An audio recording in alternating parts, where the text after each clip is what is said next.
How to manage favorite online notification on Xbox Mobile.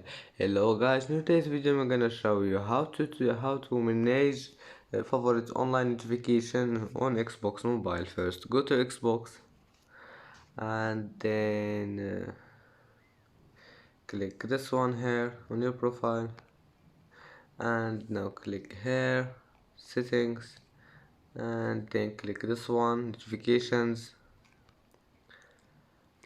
and now click this one here, favorite online, and if you click on it you can easily turn it off, and if you want to turn it on again just click on it, and that's how manage your favorite online notification on Xbox Mobile.